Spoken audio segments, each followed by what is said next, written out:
Aujourd'hui, au Maroc ou ailleurs, et ils te disent c'est une bidra soi-disant de porter le voile, et que soi-disant avant les musulmans ne portaient pas le voile. C'est ça, même les non-musulmans ils disent pas ça. Et ils disent soi-disant dans le Coran il n'y a pas la preuve que la femme elle doit porter le voile.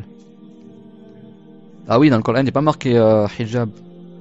Bah après, faut parler l'arabe comme il parlait à l'époque du prophète, alayhi salatu wassalam.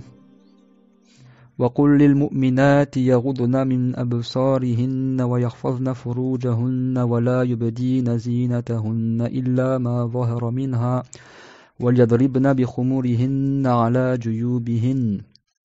Et dit aux femmes croyantes qu'elles détournent leur regard du regard interdit, désir avec ces hommes, par exemple, et qu'elles préservent leur sexe de la fornication, et qu'elles ne laissent apparaître de leur embellissement que ce qui est apparent d'elles, c'est-à-dire de leur lieu d'embellissement. Où est-ce que la femme met les bijoux? Le cou, les oreilles, le poignet, d'accord? Et ben la femme, elle laisse pas apparaître ces zinas, ces lieux d'embellissement, ces métonymies. C'est-à-dire que Dieu l'a nommé l'endroit par le nom de la chose qu'elle met sur l'endroit.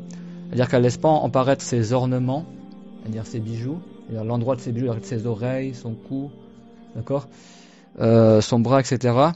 Illa ma zahara minha, comme elle a dit Aïcha Ibn Abbas, ici, sauf ce qui est apparent d'elle, c'est-à-dire sauf que ce qu'elle montre habituellement, c'est-à-dire le visage et les mains. C'est ce qu'ils ont dit Aïcha Ibn Abbas, c'est-à-dire que le visage et les mains, elle peut dévoiler ça. Mais les lieux où elle met ses parures, c'est-à-dire le cou, les oreilles, tout ça, elle n'a pas à le montrer aux gens. Ça c'est dans le Coran, parce qu'il y a des gens qui vont dire oui, d'où vous avez tiré ça, etc. Et qu'elles rabattent leur khimar, le voile, sur leur jaib. Jaib, ça veut dire quoi en arabe?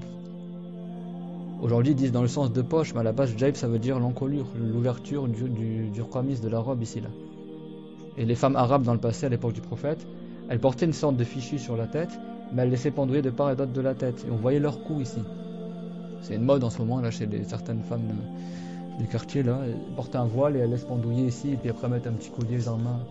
Elles font un style comme ça. Donc, à l'époque du prophète, les femmes, elles portaient déjà quelque chose sur les cheveux, mais elles ne croisaient pas en dessous du menton, donc on voyait leur cou.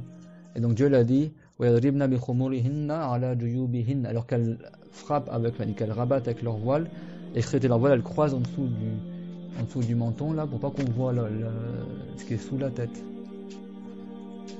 Voilà, ça c'est un ordre d'apprendre de Allah.